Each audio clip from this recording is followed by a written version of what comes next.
Typhoon Carding, also known as Noto internationally, has vastly weakened over the last few hours. Is starting to depart the Philippines. This after rapidly intensifying into a Category 5 storm prior to landfall. See that here on microwave imagery, making landfall first in Polillo, then over towards Aurora, where some damage was reported, but also that outer eye wall kind of raking past northern areas of Metro Manila. And I have been seeing reports of downed trees out there, some damage to a few homes, but thankfully the inner core of this storm did get disrupted and we didn't see those devastating winds to most of the metro area. Strong enough to knock off roofs for some people. I did get some reports of that as well. But now take a look at this. This is where our storm peaked up upwards of 135 knots. That is on about super typhoon status, but now completely dropping off there. Still a potent storm system, but rolling away from the Philippines, lacking that significant punch we were seeing before. That said, not over yet. Here's the latest track from the Joint Typhoon Warning Center.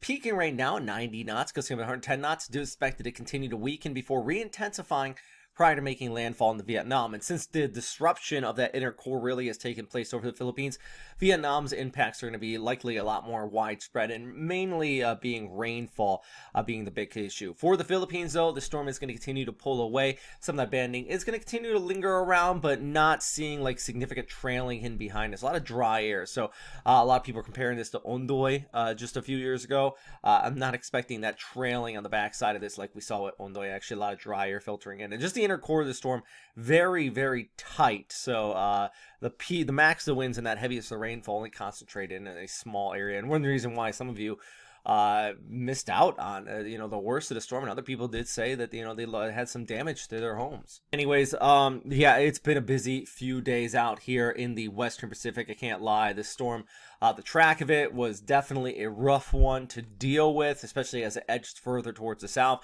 and rapidly intensified here prior to landfall. It was never my goal to spook people or kind of hype up this storm, and I hope I didn't do that. I can see how some people may have taking it that way. My goal is to try to keep people safe, and it's one reason why I continue to do this. A lot of you still watch these updates. A lot of people have told me, they really do help out, and it's why. Anyways, this is going to be one of my last updates on this storm. I might put out a quick one tomorrow, nothing too in-depth. I'm diving all the way in on Ian in the Atlantic, which at this time is still a tropical storm, but I expect to become a hurricane near Florida, which that's where I am right now. So going to be discussing that a whole lot. So yeah, I mean, just take a look at one more quick look at the forecast here for your Tuesday.